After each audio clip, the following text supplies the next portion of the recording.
Hello, ഇന്ന് നമുക്കൊരു ഫങ്ഷന് പോകാനുണ്ട് കേട്ടോ. അതിനുള്ള ഒരുക്കത്തിലാണ്. ഇതാ ഇറങ്ങാൻ നിൽക്കുകയാണ്. ഞാനും ബാബുവേട്ടനും മാത്രമേ പോകുന്നുള്ളൂ. ഒരു കസിൻ്റെ മകൻ്റെ എൻഗേജ്മെൻ്റ് ആയിരുന്നു. ബാബുവേട്ടൻ്റെ കസിൻ്റെയാണ്. വളാഞ്ചേരി വെച്ചിട്ടായിരുന്നു ഫങ്ഷൻ. അപ്പം പെണ്ണിൻ്റെ വീട് അവിടെയാണ്. അപ്പം അങ്ങോട്ടുള്ള പോവാൻ വേണ്ടിയിട്ട് ഇറങ്ങിയതാട്ടോ. ഞങ്ങൾ രണ്ടാളേ ഉള്ളൂ, മക്കളൊന്നുമില്ല.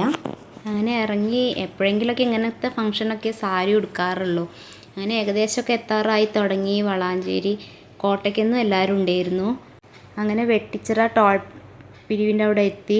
ഫാസ്റ്റ് ട്രാക്ക് ഓൾറെഡി ഉള്ളതുകൊണ്ട് വേഗം ഞങ്ങൾ ക്യൂ നിൽക്കാതെയൊക്കെ വേഗം രക്ഷപ്പെട്ടു.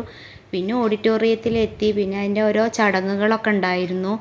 അപ്പം അതിൻ്റെയൊക്കെ ഇതിലാണ് ഞങ്ങൾ. പിന്നെ എല്ലാവരോടും ഇരുന്ന് അങ്ങനെ വർത്തമാനം പറയലും ഒക്കെയാണ്. അന്ന് അങ്ങനെ കാണുമല്ലോ എല്ലാവരും കണ്ടുമുട്ടുക. അങ്ങനത്തെ ഫങ്ഷനും ഇതൊക്കെ ആവുമ്പോൾ കുറച്ച് അധികം ആൾക്കാരൊന്നും ഉണ്ടായിരുന്നില്ല കേട്ടോ. കുറച്ച് വേണ്ടപ്പെട്ട ആൾക്കാരൊക്കെ തന്നെ ഉണ്ടായിരുന്നുള്ളൂ. അങ്ങനെ പിന്നെ കുറച്ച് റിങ് എക്സ്ചേഞ്ചും ഒക്കെ ഉണ്ടായിരുന്നു എൻഗേജ്മെൻറ്റിന്.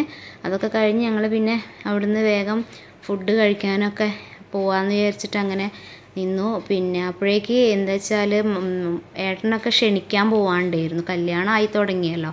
പിന്നെ കസിൻസിനൊക്കെ എല്ലാവരും കാണുമ്പോൾ അങ്ങനെ ഇങ്ങനത്തെ സമയത്താണല്ലോ കാണുക. അപ്പോൾ കുറേ നേരം വർത്തമാനം പറഞ്ഞ് അങ്ങനെ ഇരുന്നു. അത് കഴിഞ്ഞ് പിന്നെ ഞങ്ങൾ ഫോട്ടോ എടുക്കാൻ. ഇപ്പം ഫോട്ടോ എടുക്കാൻ ഒരുപാട് നേരം മറ്റേ ക്യൂ നിൽക്കണമല്ലോ. നമ്മൾ ഓരോ അമ്പലങ്ങളിലും ഇവിടെയൊക്കെ പോയിട്ട് ക്യൂ നിൽക്കണ മാതിരിയാണ്. നല്ല തിരക്കായിരുന്നു.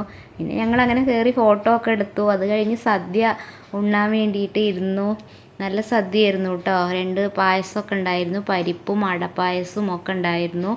അങ്ങനെ ഞങ്ങൾ അതൊക്കെ കഴിച്ച് കഴിഞ്ഞു. ഇനി പോന്നു ഞങ്ങൾ വേഗം. ചേച്ചീനെ കോട്ടയ്ക്കൽ വീട്ടിലാക്കി കൊടുത്തിട്ട് ഞങ്ങൾ വീട്ടിലേക്ക് പോകുന്നു. പുതിയ വീഡിയോ ആയിട്ട് വരുന്നവരെ ബായ്.